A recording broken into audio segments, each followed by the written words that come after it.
Welcome, wrestling fans. Welcome to Curtain Jerkin. As always, I am your host, Jacob Grondy, reporting for the Main Event Marks YouTube channel and the Dragon Suplex Podcasting Network. And what a weekend it was, not necessarily for wrestling. It was kind of a quiet weekend for wrestling, believe it or not. But what a weekend it has been in my life. I helped put together and ran a large beer festival in North Carolina.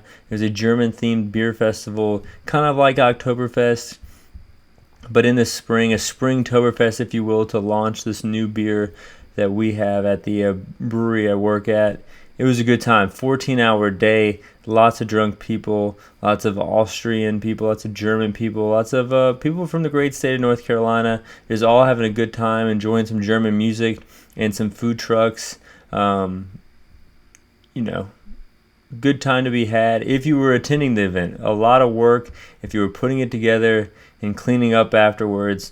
But you know what? I still managed to enjoy myself. So I'm really glad that it was a light weekend in wrestling, because I don't think I would have been able to. I wasn't able to watch any wrestling until this morning, Monday morning. I did watch the Tyson Fury fight. I know that's not wrestling, but I just chalk it all up. As you guys know, combat sports entertainment. I kind of just lump it all into one cool Curtain Jerkin umbrella. And that's what we're here to talk about for this podcast. But we got to talk about Mike Tyson punching out that guy in a plane. I get, who talks shit to Mike Tyson? Like, I guess people are saying the guy was drunk, but I would never be that drunk. I don't know if I can get that drunk. I don't know if you could give me a drug in the world where I would think it was a good idea to talk shit to Mike Tyson. I would probably be the annoying guy trying to get a picture with him, or trying to get him to be a guest on my podcast, or just trying to be his buddy. I would go the complete opposite route this guy did, with just talking shit to Mike Tyson. Why would you do that on a plane? Just sit back and have the story of a lifetime where I sat behind Mike Tyson in a plane. Now you have the story of everyone teasing you because you just got beat up by one of the most well-known ass kickers in the world, Mike Tyson. I just can't believe it. I can't believe someone would be that stupid. But he has his own podcast himself, so I don't think he'd be a guest on my podcast. And on his podcast, he had guest Joe Rogan, UFC commentator Joe Rogan, mentioned to him that he should fight Jake Paul, and Mike Tyson seemed to be into it. He seemed to be open to it, agreeing to it, saying that it would break records and everything like that. And Joe Rogan definitely pointed out that a lot of people would be tuning in to see Jake Paul pretty much get his ass beat, just like this guy on the plane did. Maybe it could be on the same card as Francis Ngannou and Tyson Fury. We'll get to that in a little bit. Before that, we got to talk about Tyson Fury and Dillian Whyte. This was a WrestleMania-like spectacle here, complete with a video package here. But the writing was kind of on the wall here ahead of the fight when Tyson Fury was the narrator of the video package. Rocking stadium crowd, all singing Sweet Caroline, booing Dillian Whyte when he comes out. He was a hometown kid. He was from Jamaica, apparently moved to London, made it his home for the last decade, and here they are just booing him as he's coming out in Wembley Stadium. Then Fury comes out looking like King Mabel, coming out on the throne, the Gypsy King himself, then runs to the ring, not like Ultimate Warrior runs to the ring, but kind of like a John Cena run to the ring. It was epic. People were going nuts. The skyline was filling up with amazing pyro and fireworks. The fight was fun as well. A slow build to the fourth round. Got a little chippy in the fourth round. Sixth round, Fury knocks him out. It looks like he gave him a little shove, but I wasn't too worried about it because they kind of shoved. You could just like put your back foot up, or back foot back to catch yourself had you not been knocked loopy by the Gypsy King. Insane shit here. I was thinking this guy's the biggest star in boxing, and then he comes off and says he's going to retire. But he also puts over Jesus, puts over Sugar, his trainer, and then he invites Francis Ngannou out after he said he was going to retire. And then Fury says he's going to fight him in sort of an MMA boxing style hybrid, never seen before.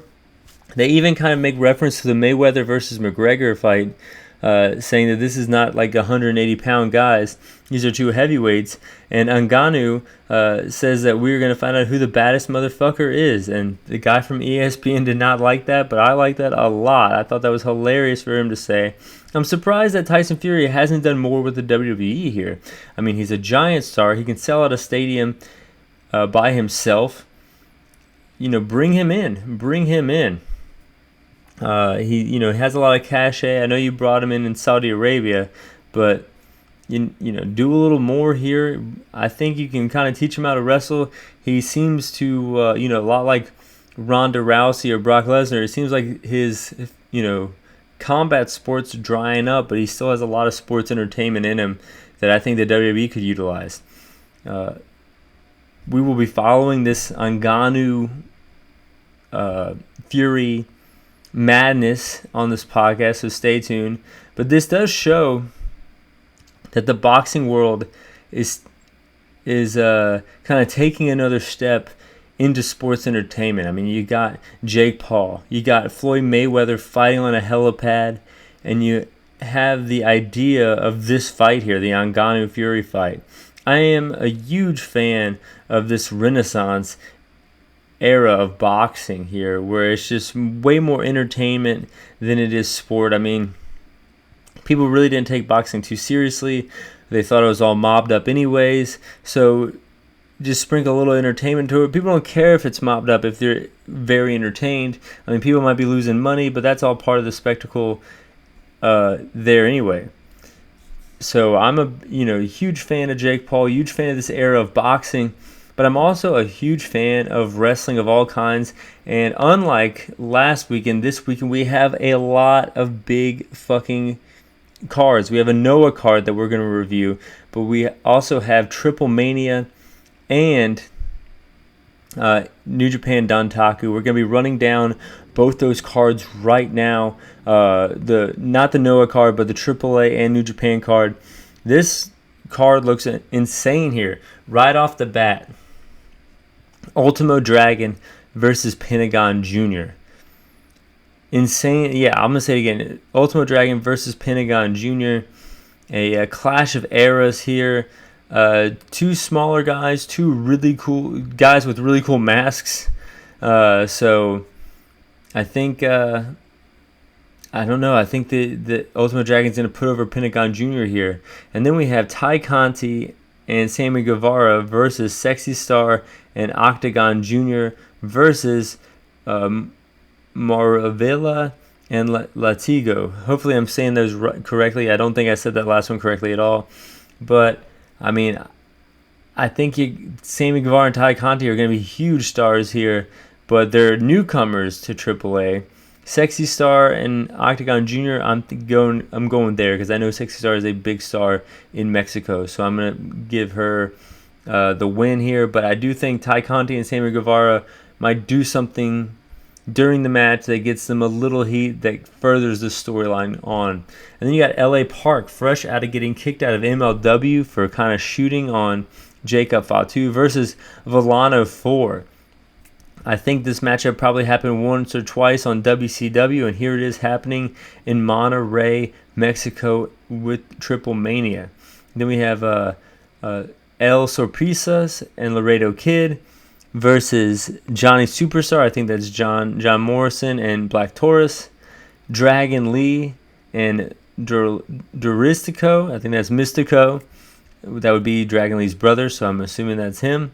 And I'm going with Dragon Lee and Daralistico.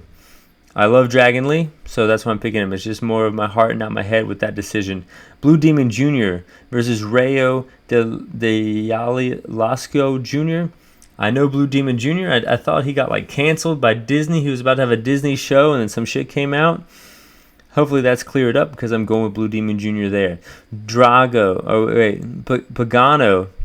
Bandito and Taya. Wow, that's a crazy six-man team right there. Our trios team right there. Versus Andrade El Idolo. We know him obviously from AEW. Deonna Purrazzo and Supernetico. Oh, holy shit. This is a big team. I know very little about the world of lucha nowadays, but I know all 6 of those competitors, and I'm going to go with Pagano and Taya. The crazy team right there. But that's who I'm picking to win that one. And then we have Psycho Clown versus Kanik. I don't know Kanik, but I know Psycho Clown. I know he's headlined and main evented tons of TripleManias, so I'm going with Psycho Clown. Then the main event here is Hiro del Vikingo. Know him? Great, gift master of himself. If you don't know who he is, look him up. He kills it on the ropes. And Phoenix, I thought he was hurt, but apparently here he is wrestling on TripleMania, coming back versus the Young Bucks. And, this makeshift team of Vikingo and Phoenix versus the Young Bucks, bringing in the Young Bucks to Mexico. I'm going to have to go with the Young Bucks getting the victory here. Take all these predictions with a grain of salt. I'm just trying to hype you guys up for what I'm excited for, which is this TripleMania card. We're going to be ranking every single match from worst to first from TripleMania, as well as Dontaku, New Japan Dontaku. Talk about an amazing show. We have Fujinami is wrestling in the first match, teaming up with Shingo Takagi and Hiromu Takahashi versus Zack Sabre Jr., Taichi, and Taka Michinoku. Holy shit! This is the opening contest here, and this 6-man tag is a dream match here. I'm gonna go with Zack Sabre Jr. He just had that big Zack Sabre Jr., Taichi, and Taka Michinoku. Zack Sabre Jr. did just have that big match with Okada. He's got to have to get some steam going again after losing to Okada. And then we have Tangaloa versus Yujiro Takahashi, 2 Bullet Club staples. 1 Bullet Club staple, no more with Tangaloa. And I think he's going to have to get his revenge. We all know who's eating the pin in this one. It's going to be Yujiro Takahashi. And then we have the IWGP Junior Heavyweight Tag Team Champions, Taguchi and Wato. Ridiculous. They need to get the belts off these guys. It's only their second defense, but I don't know if these are the guys they need to put it on. So it's Kinemaru and Dookie. So I'm going with Master Wato and Taguchi. And then we're going into the IWGP Heavyweight Tag Team Championship match. Jeff Cobb, Great Khan versus Bad Luck Fale and Chase Owens versus the former champions, Yoshihashi and Hiroki Goto. They just put the title on Jeff Cobb and Great Khan. Fresh team. The other 2 teams I mentioned aren't fresh at all. Kind of stale, to be honest. So I just think that they need to put it on, or keep it on, Jeff Cobb and Great Khan. I don't understand why this is a triangle match, or a triple threat match here. I think you could have probably gotten your rematch, from Goto and Yoshihashi, and then kind of built the heat with Bad Luck Fale and Chase Owens. It seems like you're just killing the whole division here, putting it out here all at once. But going into the 5th match, Tama Tonga versus Evil for the Never Openweight Championship. My heart says Tama Tonga, but I've gone with my heart on every single Evil match this year, and it has not gotten me where it needs to go. So I'm going Evil. My head says Evil. My heart says Tama Tonga. I think it would be really cool to see the Never title on Tama Tonga here.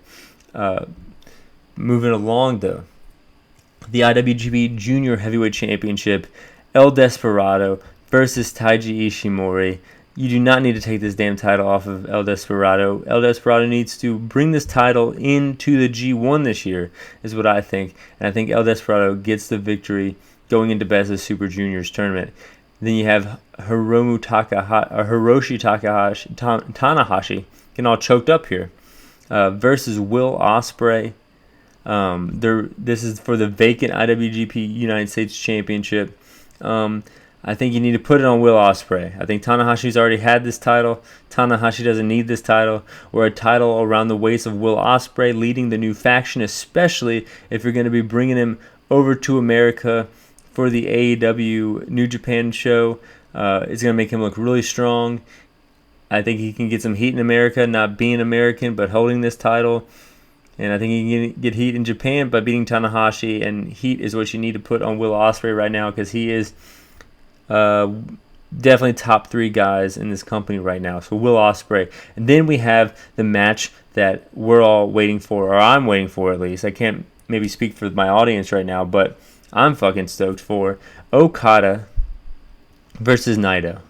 A tale as old as time.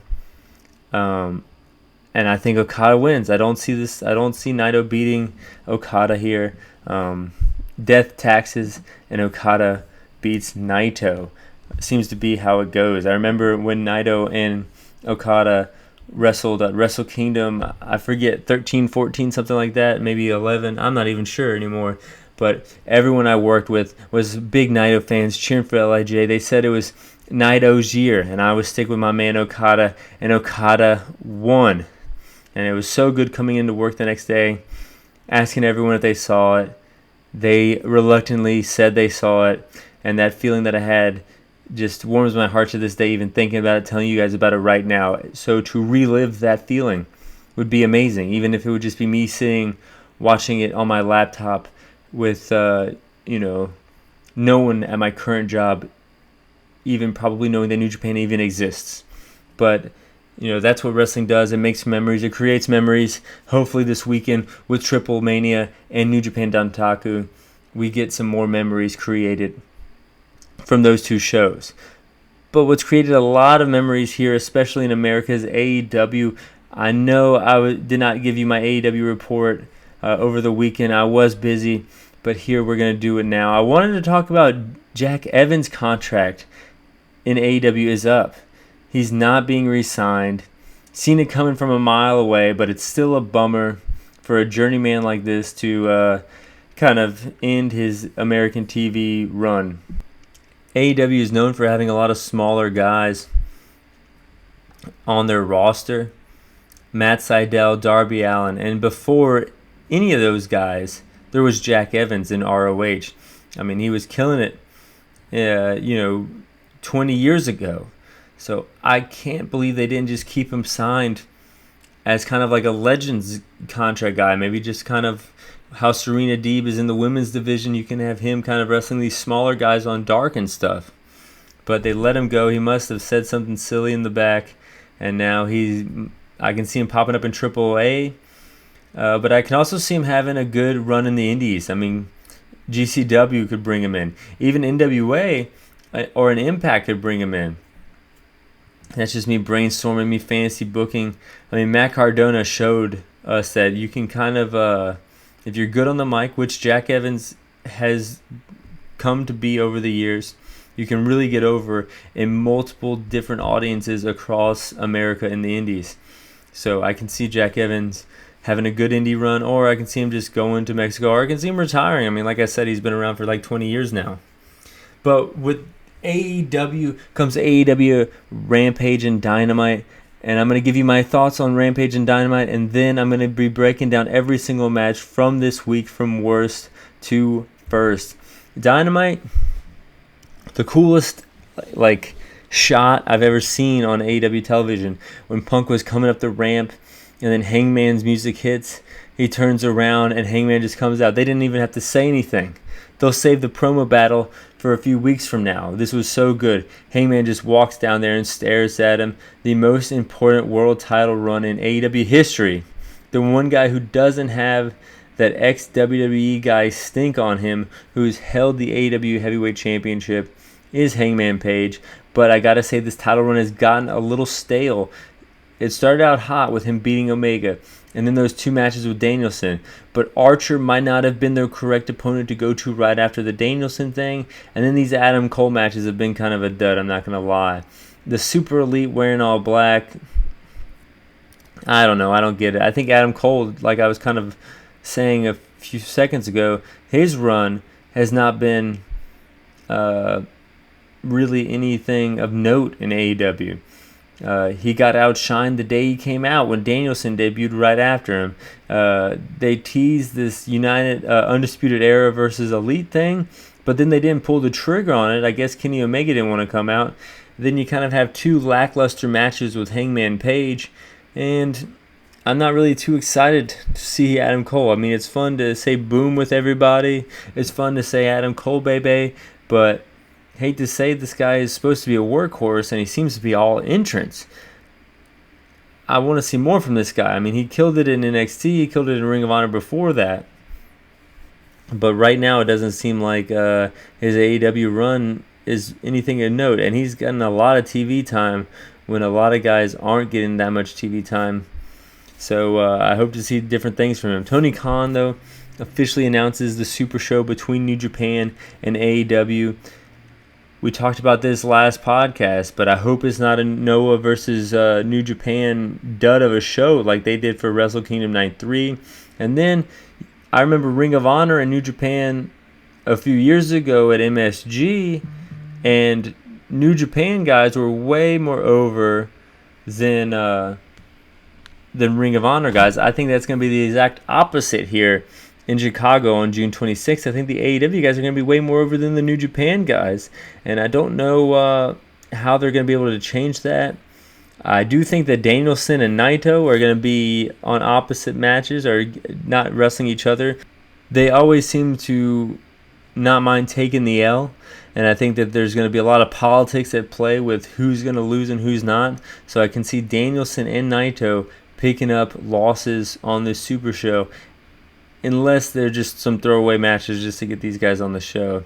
I'm interested, and I damn sure I'm going to be watching, so they're doing their job here with me, but I am reluctant to get as excited as maybe others are on Twitter and online. Kingston cuts a good promo, go figure. Sammy Guevara gets tons of boos, and then Men of the Year come out and cut a face promo. They get cheered. Sammy and Ty Conti are the new Cody and Brandy. It's official, but they're eating it up. They're loving it. The segment seemed rushed, though. They could barely get out the fact that Scorpio Sky and Sammy Guevara were going to be wrestling in a ladder match. Dynamite used to be like 5 matches every show. Now they've jumped it up to 7. And last week, I thought that everything was going to be rushed, but it didn't. But then this week, I think this segment was a victim to all those matches. Maybe go back to 5 and let these guys get some airtime. I mean, this is the TNT title. This is your secondary title. But I digress here. Going on to Rampage. Ricky Starks is the most underrated guy on the mic in all of wrestling. FTR versus FTR video package was awesome. The split screen thing, though, however, for the main event, I think it ran its course. It's not as cool. I thought that was my favorite part of Rampage when Rampage started. But now it's just something that I gotta be honest, sometimes I fast forward. But we're going to be breaking down all 11 matches from Dynamite and Rampage, starting with Lance Archer versus Supernetico. Lance Archer wrecking people is awesome. Don't know why he needs Mark Sterling and Jake Roberts, but he's got them. Blackout 1, 2, 3. Moving on to the next match, number 10, Hook versus Anthony Henry. A staple of the Carolinas here. It was good to see Anthony Henry, but you kind of knew what was going to happen before Hook even came out. Hook, underrated entrance music. I love Action Bronson. Red Rum 1, 2, 3. Danhausen challenges Hook, and then on Rampage, Hook speaks. He comes up to him and says, you wanted my attention, you got it. Damn, Hook. Number 9 out of 11. Daniela Camilla versus Britt Baker in Pittsburgh. So, I mean, a lot of these matches are just, squash matches here. So, that, you can maybe put this on Dark or put this on Elevation. Britt coming down with some of the Steelers players. Neck breaker, curb stomp. Steelers hand Britt Baker the glove. Lockjaw, she taps out. And then number 8, the main event for Rampage here. Might be controversial here, but Jade and Maria Shafir. Maria Shafir is not good in the ring. The baddies at ringside, abdominal stretch while Jade was flexing. I thought that was pretty cool. Jade at one point drops Shafir on a table, but not through the table. This looked pretty nasty. That's why I kind of gave it a few bumps up just from this spot alone. But then the Jaded 1, 2, 3. Jade gets the victory. Number 7 out of 11, Wardlow versus Butcher. The Wardlow I put for some reason. This is awesome. This Wardlow thing is pretty sick. So he comes out, or comes into the arena. They have to cuff him because MJF, doesn't want him to be. He doesn't want to get attacked again like he did a few weeks ago. So they cuff him, and then they bring him out, like he's a menace to society. But the place is going nuts, chanting for Wardlow and everything. They unlock the cuffs. And then he gets in the ring, shoulder tackle battle for the ages with him and Butcher. They're battling all over the place. Wardlow does win with the Powerbomb Symphony, 1, 2, 3. And then we have MJF cutting another good promo. And it's going to be Archer versus Wardlow next. Number 6 out of 11, Blackpool Combat Club versus Dante Martin, Lee Moriarty, and Brock Anderson. This was a little bit more of a squash match. Dante Martin will always be fun to watch just because he jumps so freaking high. And then you had Lee Moriarty getting that hometown pop. But, Blackpool Combat Club put them to work, and they got worked. At one point, they were just pummeling a member of the other team. Paradigm shifts, 1, 2, 3. Blackpool Combat Club. It's between them and FTR, my two favorite teams in AEW right now. I can't really decide who. Blackpool Combat Club leaning heel. FTR is, shifting face. So hopefully we see these guys go at it for the Ring of Honor tag titles here soon. Number 5 out of 11, Adam Cole versus Ishii. See, this is another thing. Adam Cole versus Ishii should be a dream match. But here it is, kind of in the middle pack of all the matches this week. I'm not really sure what's going on with Adam Cole here in this AEW run, but I'm just not stoked for it. I like the match because it's two deceptively tiny dudes.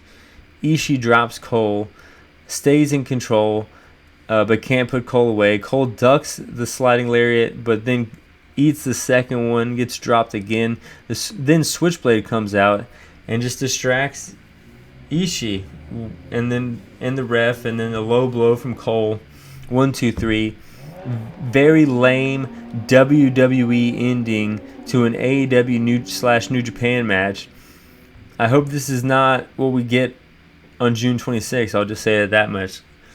Because, I don't know, we don't need that shit. But number 4 out of 11.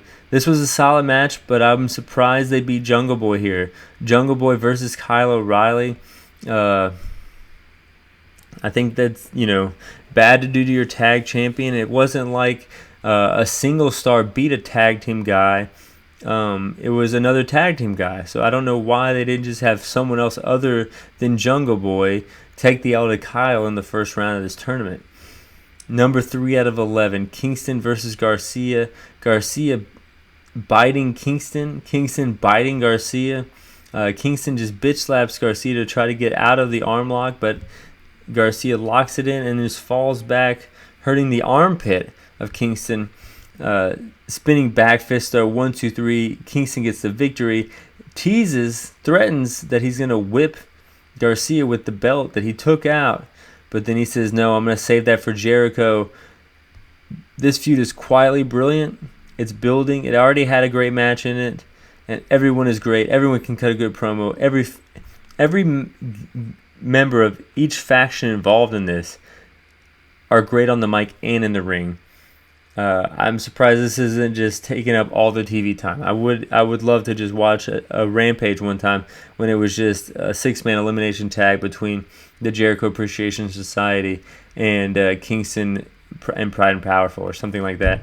That's just me fantasy booking and going on a tangent here. We got 2 more matches to talk about, and one of those matches is the number 2 out of 11 match, CM Punk versus Dustin Rhodes. This was a good old school match, complete with the 10 punches in the corner. I haven't seen that in a dog's age, but Dustin Rhodes is pulling that out. He's also pulling out a Code Red 1-2. Punk kicks out, figure four with Punk slapping Dustin, trying to get out of it, kind of like Kingston was doing before he's reversing it. And then Punk just kind of sits down while Dustin's under him, pinning Dustin, kind of stealing one. And then he's making his way up the ramp. I bet JR was creaming his khakis watching this match, as was I, JR, as was I. But it was number 2 out of this week. Number 1 was Darby Allin versus Andrade. This was just a ridiculous spectacle, like this feud's been. Darby versus Andrade in a casket match. Blade comes out right away. Mark Quinn comes out right away. They battle in the crowd. Andrade opens the casket and kind of clips, hurts his fingers somehow. You don't really know why. It wasn't revealed yet. And then it was revealed that there's tacks all over the casket. I thought that was a great job selling that there was tacks by Andrade there. Kind of reminded me of Sami Zayn pulling out the table with the mousetraps on it from WrestleMania. I thought both were really good. And then as they're in the crowd, Sting disguised as Sting. Huge pop. Love it when this happens. Like, I just love it from one, like, if you're trying to disguise yourself as yourself. That's the one person that people don't expect you to be if you were trying to disguise yourself in the first place, is yourself.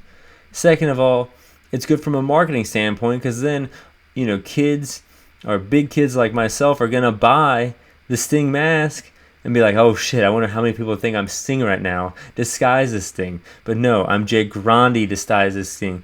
I'm the host of Curtain Jerkin disguised as Sting. I'm not Sting disguised as Sting. It's great from a marketing perspective, great from just a humorous storyline perspective. I love that shit. Who would have thought, though, that Sting was stealing New Jack's gimmick in 2022, jumping off of shit? That's always cool to see. Coffin drop, but Andrade catches him in a German. I thought that was sick as fuck. Then he walks Darby with a delayed suplex, bullet-like tope suicida from Darby, right to Andrade. This is just insane. Those suicide dives, best in the business now, probably best ever that I've ever seen, is Darby Allin suicide dive. He just really full force right into the guy. And you really wouldn't be able to do that unless he was that smaller guy. So a lot of people kind of shit on AEW for having smaller guys. But if you use it to your advantage, like Darby Allin kind of does, it can work for you tenfold. But he puts Andrade in the casket. Darby Allin gets the victory. Best match on AEW television this week by far. Reading this list off and then reminding myself of that match, this was the best match by far in AEW television this week. I'm recording this while Raw is going on, so I'm not watching Raw. I did put up a poll today that said, who do you want? Not who do you think. Who do you want Roman Reigns to drop the title to? And Cody won by 54%. There was an other category that did pretty well. People were mentioning Braun Breaker and Seth Rollins and things like that. But I had The Rock on the poll as well. No one was picking The Rock. No one was picking Brock. Everyone was picking Cody or other. And I think the other thing is, it gets the silly responses in there. So I think Cody's getting over here. I think Cody going to Raw makes Raw better. And I think Cody getting out of what Tony Khan wants to do with AEW makes AEW better. So Cody jumping over at WrestleMania helps the whole wrestling world, and he's been helping the whole wrestling world for years. And I'm gonna, definitely tune into Raw tomorrow morning and see what Cody Rhodes has done. But right now, I'm gonna put up my podcast and maybe sip the rest of this tea. As always, guys, fly high. I'm out.